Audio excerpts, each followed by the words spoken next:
विद्यापीठ YouTube channel पर। तो आइए दोस्तों, आज हम पढ़ने वाले हैं रीट प्री में दोस्तों 2025 में लेवल 2 दोस्तों, यहाँ लेवल 1 के लिए दोस्तों जो भी साइंस के टॉपिक हैं दोस्तों, उसमें से हमारा एक टॉपिक है प्रकाश का दोस्तों, यानी प्रकाश यानी कि लाइट दोस्तों। इससे संबंधित विभिन्न प्रकार के क्वेश्चन आपके आ सकते हैं। तो देखिए दोस्तों, आज हम उनको करके देखते हैं। देखो, पहला क्वेश्चन है हमारा, पेरिस्कोप किसके सिद्धांत पर कार्य करता है दोस्तों। इसे हम दोस्तों सीटी में भी इसे पूछा भी जा सकता है, ठीक है ना। और इसमें देख सकते हैं किस प्रकार से प्रकाश प्रकीर्णन, प्रकाश का अपवर्तन, प्रकाश परावर्तन, प्रकाश का विवर्तन दोस्तों।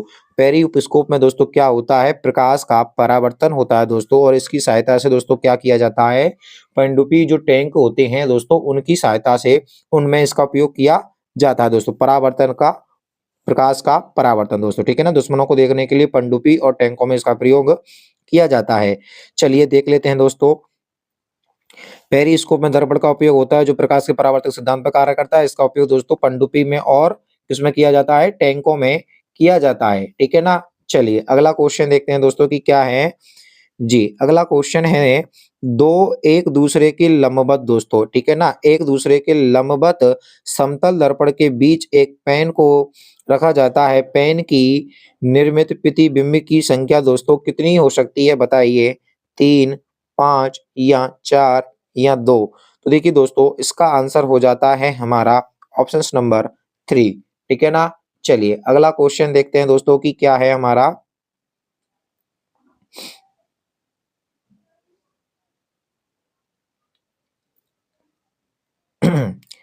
वर्णांध दोस्तों कलर वाइट निम्नलिखित अंगों के मध्य है भेद करने में असमर्थ होता है दोस्तों, बताइए। कलर ब्लाइंड दोस्तों व्यक्ति निम्न रंगों के मध्य भेद करने में नीला और हरा, लाल और पीला, नीला और लाल, लाल और हरा दोस्तों। तो आप सभी को पता होगा दोस्तों कि इसका आंसर क्या हो जाएगा। तो देखिए दोस्तों, इसका आंसर सीधा सीधा हो जाता है हमारा कौन सा, लाल और हरा दोस्तों, लाल और हरा। इसलिए दोस्तों रेलवे में इसका अधिकतर उपयोग किया जाता है इस टेस्ट का। अगला क्वेश्चन देखिए दोस्तों कि क्या है हमारा। अगला क्वेश्चन है बाइफोकल, ठीक है दोस्तों, बाइफोकल लेंस का उपयोग निम्नलिखित में से किसकी कमी को दूर करने के लिए किया जाता है। निम्न में से उपयुक्त विकल्प चुनिए दोस्तों, बताइए। मोतियाबिंद के लिए, हाइपर मेट्रोपिया के लिए, निकट दृष्टि दोष के लिए, या जरा दृष्टि दोष या बुढ़ापे में दोस्तों, बताइए। इसका आंसर क्या हो जाएगा। तो दोस्तों इसका आंसर होता है हमारा बाइफोकल लेंस का उपयोग दोस्तों हमारा किया जाता है जरा दृष्टि, दूरदृष्टिता दोष यानी कि बुढ़ापे में इसको दूर करने के लिए दोस्तों, ठीक है। चलिए अगला क्वेश्चन देखते हैं। अगला क्वेश्चन है दोस्तों आपका, देखिए। निम्नलिखित पदार्थों को उनमें से गुजरने वाले प्रकाश के वेग के अनुसार अवरोही घटते क्रम में व्यवस्थित कीजिए। तारपीन का तेल दोस्तों, जल, हीरा और क्राउन गांच दोस्तों, जिसको ग्लास कहते हैं। नीचे दिए गए विकल्पों में से सर्वाधिक उपयुक्त चुनिए दोस्तों। इसमें कह रहा है कि निम्नलिखित पदार्थों को उनमें से गुजरने वाले प्रकाश के वेग को दोस्तों अवरोही यानी कि घटता हुआ क्रम दोस्तों, यानी सबसे अधिक दोस्तों तीव्रता किसमें से गुजरेगा दोस्तों, सबसे अधिक किसमें से गुजरता है। तो बताइए, ग्लास में से, हीरा में से, जल में से, या तारपीन के तेल में से दोस्तों। तो बताइए इसका आंसर क्या हो जाएगा जी। तो देखिए इसका आंसर हो जाता है दोस्तों, सबसे ज्यादा गुजरता है दोस्तों हमारा ये जल में से, ठीक है ना। फिर उसके बाद दोस्तों तारपीन के तेल से, फिर हीरा से, और फिर दोस्तों अंत में गिलास से दोस्तों, ठीक है ना। सबसे जल्दी किसमें से हो जाएगा, जल में है, कि फिर तारपीन के तेल से, फिर हीरा में से, फिर गिलास में से दोस्तों। तो ऑप्शन नंबर बी आंसर हो जाएगा हमारा। क्या हो जाएगा दोस्तों, बी। दोस्तों हीरा में सबसे लास्ट में आएगा, ठीक है ना, हीरा में सबसे लास्ट में आता है क्योंकि सबसे कठोर होता है वो। ध्यान रखना दोस्तों, जो हमारा ये विरल माध्यम होता है, जो दोस्तों कैसा होता है, सरल, ठीक है ना, यानी कि इसमें कण दोस्तों, कणों की संख्या जितनी कम होगी उतना ही दोस्तों आसानी से गुजर सकता है, परंतु जितनी संख्या अधिक होती है दोस्तों उतना ही दोस्तों प्रकाश कम गुजरेगा दोस्तों इससे, ठीक है ना। अर्थात क्या हो जाएगा दोस्तों, परावर्तन हो जाता है। ये कह रहा है प्रकाश के वेग के अनुसार अवरोही घटते क्रम में दोस्तों गुजरना। तो दोस्तों ये क्या हो जाएगा हमारा तारपीन का तेल। और फिर दोस्तों अगला इस प्रकार से हम बनाते हैं क्या, कांच, गिलास, गिलास होता है दोस्तों आपका इस प्रकार से ये, ठीक है। ये दोस्तों आपका गिलास हो जाता है, ठीक है। तो ये तो क्या है हमारा जल, ठीक है, यानी कि जे। और ये क्या होता है तारपीन का तेल दोस्तों, ठीक है। और ये होता है हमारा गिलास। और ये हो जाता है दोस्तों लास्ट में हीरा, ठीक है, जो सबसे अधिक कठोर होता है, ठीक है, इसमें अधिक मात्रा में होंगे। तो ये क्या हो जाएगा हमारा कठोर यानी कि हीरा। तो सबसे दोस्तों जल में सबसे कम जल्दी निकलेगा सब, यानी कि जल में दोस्तों सबसे अधिक। और आपका जो ये क्या होता है तारपीन का तेल, इसके बाद नंबर 2 इसमें से कम निकलेगा, फिर गिलास में से कम निकलेगा और सबसे कम आपका हीरा में से। तो आंसर क्या हो जाएगा दोस्तों हमारा ऑप्शन नंबर बी, ठीक है। नंबर 1, नंबर 2, नंबर 3 और नंबर 4। ओके, चलिए अगला क्वेश्चन देखते हैं दोस्तों कि क्या होता है। एक लेंस द्वारा एक वस्तु की बनाई गई छवि, ठीक है ना, आभासी ऊर्ध्व और क्या है आवर्धित है, वस्तु रखी गई है दोस्तों किस स्थान पर। लेंस से संबंधित क्वेश्चन है दोस्तों। उत्तल लेंस के ऑप्टिकल केंद्र और फोकस के मध्य है, या अवतल लेंस के ऑप्टिकल केंद्र और फोकस के मध्य है, या उत्तल लेंस की अनंतता पर, या उत्तल लेंस के फोकस पर। तो बताइए दोस्तों इसका आंसर क्या हो जाएगा। तो देखिए दोस्तों इसका आंसर होता है उत्तल लेंस के ऑप्टिकल केंद्र और फोकस के मध्य दोस्तों। ऑप्शन नंबर फर्स्ट हमारा राइट हो जाएगा। चलिए अगला क्वेश्चन देखते हैं दोस्तों कि क्या है। कार और स्कूटर की हेडलाइट दोस्तों अग्रदीप दोस्तों खाली जगह का उपयोग प्रयोग परावर्तक के रूप में किया जाता है। अवतल लेंस, उत्तल लेंस, अवतल दर्पण या उत्तल लेंस दोस्तों। बताइए इसका आंसर क्या हो जाएगा दोस्तों क्वेश्चन नंबर 8 का। तो देखिए दोस्तों इसका आंसर होता है अवतल दर्पण दोस्तों। अवतल दर्पण का उपयोग किया जाता है, ठीक है। चलिए अगला क्वेश्चन है दोस्तों हमारा। व्यक्ति अपने नेत्र के लेंस की फोकस दूरी में परिवर्तन करके अलग अलग दूरी पर रखी हुई वस्तुओं को देख सकता है। यह की सहायता से होता है, यानी किसकी सहायता से होता है पूछ रहा है दोस्तों, इसमें किसकी सहायता से होता है। हाँ जी, आइसरिस, सिलियर्सी, मांसपेशियां या पुतली या कॉर्निया दोस्तों। बताइए इसका आंसर क्या हो जाएगा। फटाफट से दोस्तों जल्दी से जल्दी बताइए कि इसका आंसर क्या होगा।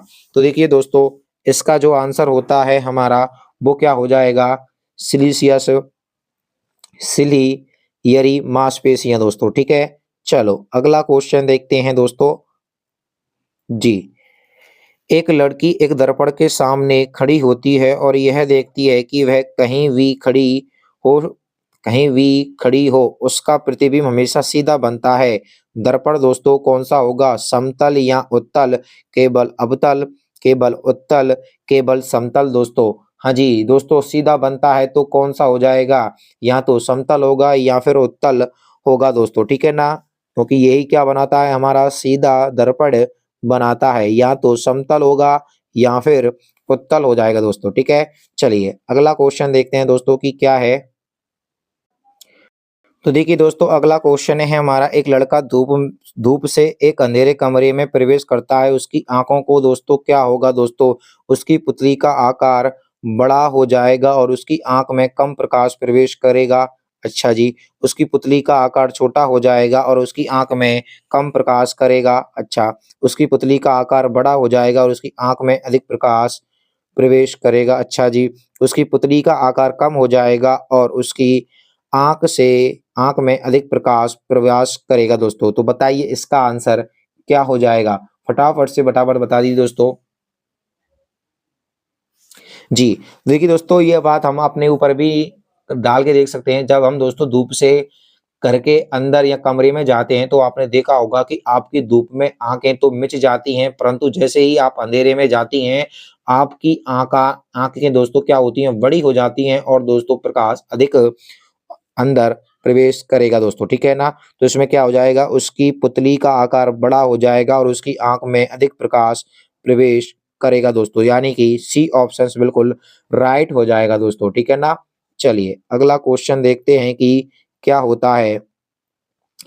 देखिए दोस्तों इसमें पूछा गया है कि राहुल एफ दूरी यानी फोकस दूरी 20 सेंटीमीटर अवतल लेंस के साथ एक प्रयोग करता है यदि वह 10 सेंटीमीटर ऊंचा प्रतिबिंब लेंस के प्रकाशीय केंद्र से 30 सेंटीमीटर की दूरी पर रखता है तो पर्दे पर प्रतिबिंब लेने के लिए उसे पर्दे को प्रकाशीय केंद्र से कितनी दूरी पर रखना पड़ेगा दोस्तों। तो देखिए दोस्तों, इसको जो हल करके जो आंसर आता है ना हमारा, क्या आएगा बताइए। पर्दे को कहीं भी रखे वह प्रतिबिंब कभी भी पर्दे पर नहीं बनेगा, नहीं ले सकता है, या पर्दे को 30 सेंटीमीटर से कम दूरी पर रखना पड़ेगा, या फिर दोस्तों पर्दे को 30 सेंटीमीटर से अधिक दूरी पर रखना पड़ेगा, या पर्दे को 20 सेंटीमीटर या 30 सेंटीमीटर के बीच रखना पड़ेगा।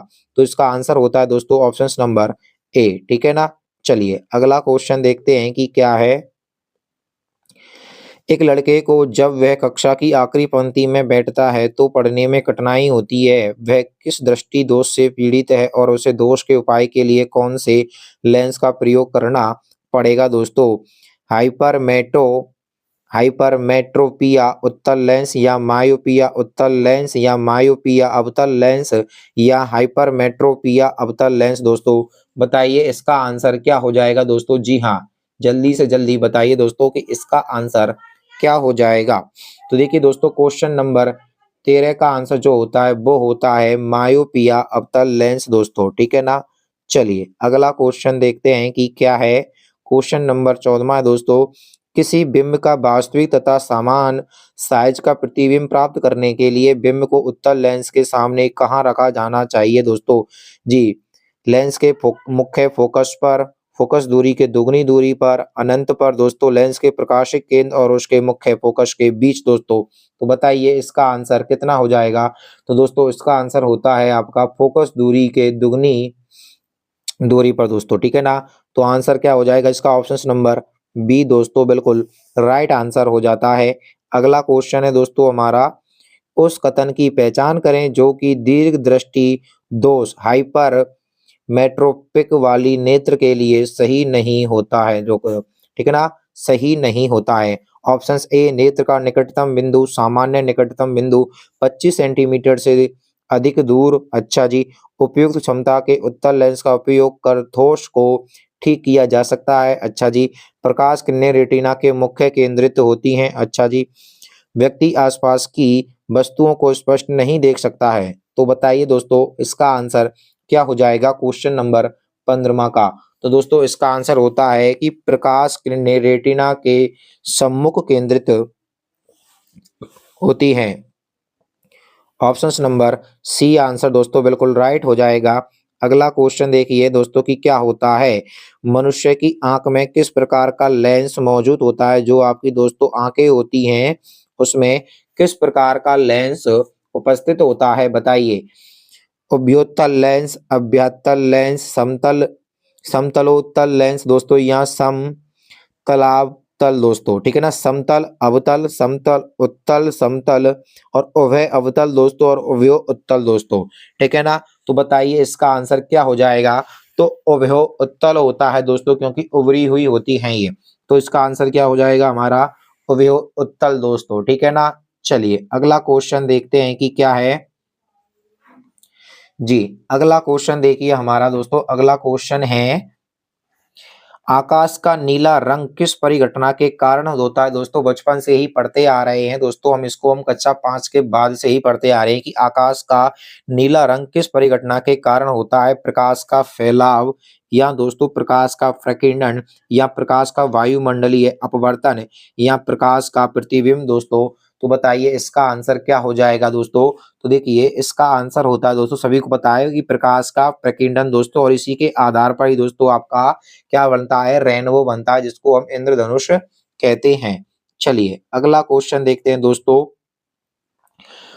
हाँ जी, फोकल दोस्तों, फोकल या फोकस दूरी को परिवर्तित करने की नेत्र लेंस की क्षमता किसमें विभिन्न स्थानों पर रखी वस्तुओं को देखा जा सकता है दोस्तों। यह क्या कहलाती हैं। देखने की शक्ति, पावर ऑफ विजन दोस्तों। हाँ जी, समंजन क्षमता, पावर ऑफ एकोडोमेशन, या सामंजस्य शक्ति दोस्तों, पावर ऑफ एडजस्टमेंट, या विनियमन शक्ति दोस्तों, पावर ऑफ रेगुलेशन दोस्तों। तो बताइए इसका आंसर क्या हो जाएगा। जी, क्वेश्चन नंबर 18 का दोस्तों बताइए। समंजन क्षमता दोस्तों, पावर ऑफ एक्यूलेशन दोस्तों, ठीक है ना। ऑप्शन नंबर बी आंसर हो जाएगा इसका राइट। अगला क्वेश्चन है दोस्तों इसका। हाँ जी, तरंग दैर्ध्य की इकाई दोस्तों क्या होती है? तरंग दैर्ध्य की हर्ट्ज़ से होती है, ड्वाइटर होती है या फैराडे होती है या मीटर होती है? तो बताइए दोस्तों तरंग तरंग तरंग दोस्तों किसकी होती? तो इसका आंसर दोस्तों मीटर हो जाएगा हमारा, क्या हो जाएगा? मीटर आंसर हो जाता है, ठीक है ना? तरंग दैर्ध्य की इकाई दोस्तों मीटर होती है, तरंग दैर्ध्य की दोस्तों आईएस इकाई मीटर होती है। और दोस्तों आज का हमारा अंतिम क्वेश्चन है, बताइए फटाफट से कि इसका आंसर क्या हो जाएगा? आँख में प्रकाश संवेदी पर्दा जहाँ वस्तु का प्रतिबिंब बनता है दोस्तों, बच्चा जानता है दोस्तों इसको तो कि हमारी आँख पर वस्तु का प्रतिबिंब कहाँ बनता है? आइरिस पर बिल्कुल नहीं दोस्तों, कॉर्निया दोस्तों ये तो देखने का कार्य करता है, पुपिल ये बिल्कुल नहीं और रेटिना दोस्तों इसी पर ही दोस्तों क्या बनता है हमारा वस्तु का प्रतिबिंब बनता है। ठीक है दोस्तों, रेटिना हमारा इसका आंसर हो जाएगा बिल्कुल राइट दोस्तों। यदि आपको दोस्तों वीडियो अच्छी लगी है, हमारे क्वेश्चनों टाइप के दोस्तों आपके अच्छे लगे हैं, तो प्लीज़ वीडियो को लाइक करें, चैनल को सब्सक्राइब करें और दोस्तों अपने दोस्तों के साथ इसे शेयर करना ना भूलें दोस्तों। जय हिंद, जय भारत। मिलते हैं नेक्स्ट वीडियो में दोस्तों।